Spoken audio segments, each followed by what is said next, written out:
Les nombres entiers négatifs. On a rencontré le besoin de créer des nouveaux nombres quand on a regardé des opérations comme 2 moins 7. C'est égal à quoi? Bien, ce sont des nombres donnant un sens à cette opération. Et en fait, on est assez familier avec cela.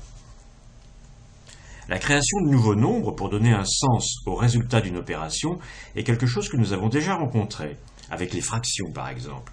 On a voulu donner un sens à 2 sur 3, c'est-à-dire à 2 divisé par 3. Et on a fait ça avec des représentations sur la demi-droite. Les fractions avaient une représentation naturelle, y compris leur multiplication et leur division.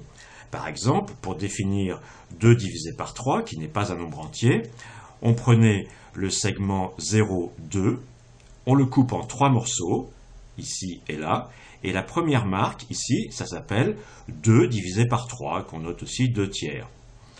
Et on pouvait aussi multiplier les fractions entre elles, 2 tiers multiplié par 1 quart, c'était obtenu en partant du segment 0 jusqu'à 2 tiers, en le divisant en 4, et on tombait sur un nombre qui était le résultat de ceci.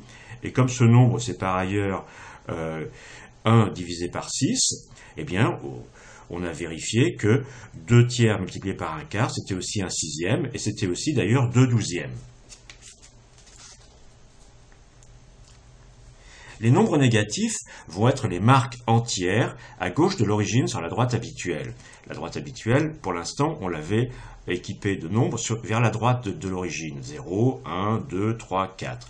Bien maintenant, on rajoute des marques avec la même distance que 0, 1 de l'autre côté. Et ça, on l'appelle moins 1. Ceci, on l'appelle moins 2. Ceci, on l'appelle moins 3, et ainsi de suite.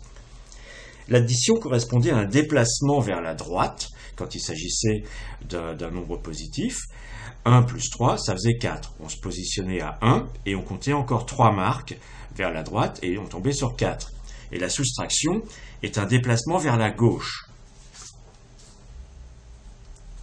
Alors, additionner moins 1, ça consistera tout simplement à se déplacer vers la gauche de 1 cran. Ainsi, par exemple, 3 moins 1, c'est égal à 2. En fait, ça, il faudrait que je l'écrive. 3 plus le nombre moins 1. Et on voit qu'effectivement, c'est tout simplement égal aussi à 3 moins 1. Le problème, ça va être de donner un sens à la multiplication par moins 1.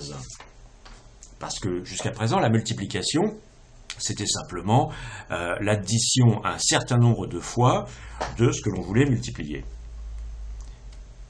Alors, il y a une interprétation très simple de la multiplication par le nombre moins 1.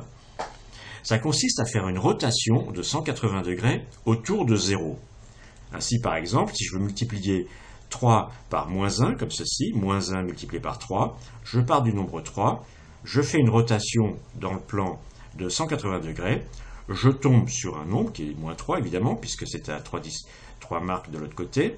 Eh bien, ça, c'est par définition la multiplication de moins 1 par 3. Et multiplié par moins 7, ou par moins quelque chose, ce sera toujours, par définition, équivalent à multiplier d'abord par l'entier qu'on appelle positif, et puis par moins 1. Ainsi, par exemple, moins 7 multiplié par 2, ce sera moins 1 multiplié par le résultat de la multiplication 2 fois 7. Donc c'est moins 1 multiplié par 14, donc 2 multiplié par 7, effectivement ça fait 2 plus 2 plus 2 plus 2 plus 2 plus 2 plus 2, ça fait 14.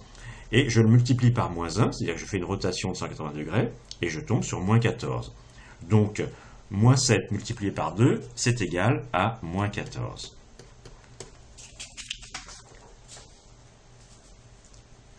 Avec cette règle, la multiplication reste commutative, c'est-à-dire que moins 7 multiplié par 2, vérifions que c'est aussi 2 fois moins 7. Ou 2 fois moins 7, c'est moins 7 plus moins 7, et on a dit que l'addition d'un nombre négatif, ça consiste à se déplacer vers la gauche. Et donc si on part de la marque moins 7 et qu'on se déplace vers la gauche de 7 marques, on tombe sur moins 14. Donc on a bien moins 7 multiplié par 2 égale 2 multiplié par moins 7. La grosse question, c'est quel est le résultat de la multiplication de moins 1 par moins 1 ?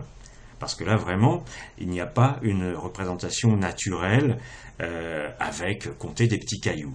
Mais comme nous, on utilise la représentation rotation de 180 degrés à partir du nombre initial, eh ben c'est très simple. On part de moins 1, et pour le multiplier par moins 1, on fait une rotation de 180 degrés autour de 0, et on tombe sur plus 1. Donc, moins 1 multiplié par moins 1, c'est égal à 1. On dit parfois aussi plus 1. De même, moins 7 multiplié par moins 5, eh bien c'est moins 1 multiplié par 7 fois moins 5. 7 fois moins 5, c'est moins 35. Et je multiplie par moins 1 devant. Je pars de moins 35. Je fais une rotation de 180 degrés. Et je tombe sur 35. Qu'on note parfois, comme je l'ai dit, plus 35. Alors, les nombres négatifs sont très utiles pour beaucoup de choses, pour des positions sur une droite où il y a une origine. D'un côté, c'est des nombres positifs, et de l'autre côté, c'est des nombres négatifs. Donc, on peut dire, je suis à la position moins 3, etc. Ça sert aussi, comme vous le savez, à compter les années avant Jésus-Christ. Quand on dit que Archimède est mort en moins 212, ben on sait ce que ça veut dire. Bon, il faut savoir que les années avant Jésus-Christ ou après Jésus-Christ, on n'a pas tendance à les multiplier. Et multiplier les années négatives, on ne le fait pas. Mais les nombres négatifs, on a besoin de les multiplier. Ça sert aussi à mesurer une profondeur sous le niveau de la mer. Ça sert aussi à mesurer l'argent que l'on doit à quelqu'un. Ça sert encore à beaucoup d'autres choses. D'ailleurs, on va devenir très familier avec ces nombres au fur et à mesure des leçons et des années. Ce qu'il faut retenir, les nombres négatifs ont été créés pour donner un sens à l'opération n-m, quels que soient les nombres n et m. Et en particulier, moins 1. Et ensuite, on a même défini la multiplication. Moins 1 multiplié par 15, c'est égal à moins 15. Dans une prochaine leçon, on étudiera les fractions négatives. Et plus tard, dans ces cours de mathématiques, on verra qu'on a besoin de créer encore d'autres nombres pour que nos opérations aient toujours un résultat.